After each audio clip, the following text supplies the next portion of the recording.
Sejumlah remaja yang ditemukan tewas di Kali Bekasi, ini yang masih kita perbincangkan dengan kriminolog dari Universitas Indonesia, Mbak Hanifah Hasna yang telah bergabung bersama kami di Kompas Malam. Mbak Hanifah, kalau kita lihat ini kan sebenarnya ada dua kasus begitu ya, dua hal begitu. Ada dugaan kenakalan remaja begitu yang hendak tawuran, kemudian ada berimbas ataupun berdampak efek dominonya begitu pada akhirnya ditemukannya 7 jenazah dari para remaja di Kali Bekasi ini.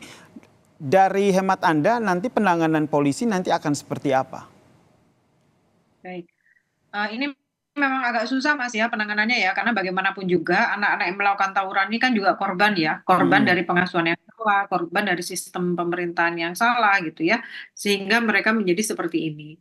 Ini sepertinya yang harus dilakukan kepolisian adalah mengungkap apa motifnya, apakah ini karena kejahatan terencana atau Mm-mm. warisan kebencian dari kakak-kakak kelasnya kalau memang ini dari sekolah, atau memang ini ada konflik-konflik tertentu yang membuat mereka menjadi melakukan tawuran. Nah, tetapi Mm-mm. yang harus kita ketahui juga adalah kenapa mereka itu sampai menerjunkan ke sungai gitu. Mm-mm. Apakah benar takut atau memang ada kekerasan di situ? Ini kan harus kita ketahui gitu ya. Betul. Bagaimana dengan hasil otopsi? Apakah ada luka-luka?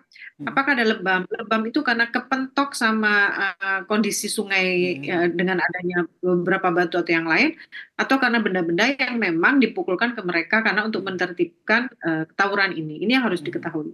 Ya, karena kita juga informasinya masih minim sekali ya, karena ada beberapa anggota polisi yang masih diperiksa. Informasi awalnya adalah hanya ini yang disampaikan oleh Kabid Humas Polda Metro Jaya, ada live Instagram, kemudian polisi melihat ada dugaan hendak terjadi tawuran, polisi ke sana, kemudian membubarkan, lalu ada yang menceburkan diri ke sungai begitu, sehingga berujung pada ditemukannya ada 7 jenazah begitu. Lalu ada 20 orang nih, sekitar 60 kalau tidak salah. Ini yang diamankan oleh pihak kepolisian. Penanganannya akan seperti apa menurut Anda? Ya, kalau yang 20 yang tersisa ini kan bisa dicari apa namanya informasinya ya, karena Mm-mm. bagaimanapun juga mereka kan jadi saksi.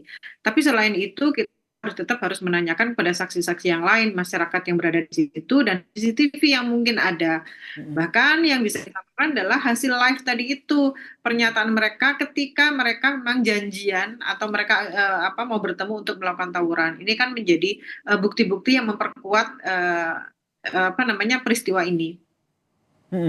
Ini nanti arah penyelidikannya akan seperti apa? Ada dugaan kelalaian kah atau nanti ada tersangka kah yang ditentukan akan seperti apa nanti? Karena masih abu-abu ya Mm-mm. Mas Jasir, ini sepertinya kalau kelalaian itu dari kelalaian dari siapa? Yang pertama adalah kelalaian dari anak-anak itu sendiri, karena Mm-mm. mereka tidak bisa mengontrol emosinya, mereka tidak bisa mengatakan tidak mungkin, karena saya yakin dari beberapa orang itu ada anak-anak yang sebetulnya tidak mau ikut terlibat. Tapi karena ada peer pressure, tekanan dari temannya atau ajakan dari temannya atau paksaan sehingga mereka mau. Berarti itu kan kelalaian dari diri sendiri. Mm-mm. Yang kedua, bagaimana dengan orang tua? Ketika mereka sudah meninggalkan rumah dari hari Jumat, mereka tidak berupaya mencari. Sementara mereka mungkin tahu ya teman-temannya siapa, tujuannya untuk apa, keluar membawa barang-barang apa gitu ya. Pun ketika mereka nggak tahu, alangkah baiknya ketika mereka sudah melaporkan ke polisi. Ini kan kita belum tahu ya apakah mereka sudah melaporkan, terus ini adalah bagian dari pengetahuan polisi setelah menerima laporan sehingga mencari, ini kan kita nggak tahu. Yang ketiga adalah kelalaian dari masyarakat itu sendiri. Karena ketika di tempat itu sering terjadi keributan, berarti kan harus ada posko-posko tertentu yang apa namanya dibuat untuk menghindari ini. Kalau dari polisi sendiri, menurut saya ini sudah gercep sekali ketika Mm-mm. mereka melihat live terus datang ke tempat. Ini adalah sesuatu yang memang seharusnya dilakukan oleh polisi dan saya angkat jempol terhadap respon polisi yang sedemikian cepat. Oke, dalam kasus ini ketika kita berbicara soal kenakalan remaja dugaan tawuran yang akhirnya berujung pada ada remaja yang tewas begini. Sebenarnya dari lingkungan masyarakat sendiri itu tindakan sebenarnya harus dilakukan itu bagaimana sehingga tentu kita berharap kejadian seperti ini janganlah terulang lagi begitu. Ya, baik. Lingkungan itu kan ada beberapa ya, Mas ya. Yang pertama adalah lingkungan keluarga. Pastinya bagaimana orang tua mengasuh anak ini sehingga mereka menjadi nyaman dan mereka bisa menyelesaikan permasalahan mereka sendiri gitu ya. Setidaknya mereka bisa menyelesaikan konflik. Lalu apakah mereka bisa meredam emosi, mengelola emosinya? Karena dari emosi yang tidak terkelola inilah yang membuat anak-anak bisa berkumpul. Dari anak-anak yang sama-sama berkonflik, berkumpul, mereka akan melakukan aksi. Aksi ini biasanya destruktif, melakukan perilaku yang agresif, bertemu dengan orang-orang yang sama-sama mempunyai permasalahan.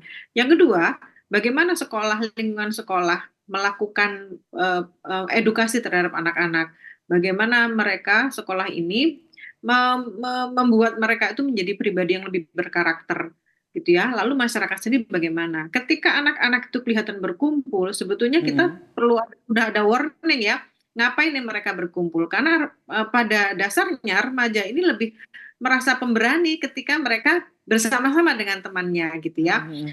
Lalu bagaimana dengan kepolisian sendiri gitu ya? Kalau kepolisian sendiri upayanya sudah sedemikian cepat, ini adalah sesuatu yang baik. Nah, ini harus melakukan kerjasama yang baik. Bahkan sekolah-sekolah pun harus melibatkan kepolisian untuk Mm-mm. menyampaikan, mengedukasi anak-anak agar mereka tidak terlibat tawuran. Kalau perlu disampaikan, Mm-mm. ini di lapas atau di penjara masih ada nih anak-anak yang dulu pernah tawuran sekian tahun lalu dan dia tidak punya harapan hidup, misalnya harapan, maksudnya nggak punya masa depan. Ini disampaikan sehingga anak-anak tahu apa yang terjadi ketika mereka tidak bisa mengelola emosinya. Baik, terima kasih Mbak Hanifah atas perbincangan kita. Kita masih menunggu ya bagaimana hasil penyelidikan yang dilakukan oleh polisi. Ada sejumlah remaja juga yang diminta keterangan. Sembari juga polisi juga masih minta keterangan dari para petugas polisi yang saat itu datang ke lokasi untuk membubarkan para remaja ini.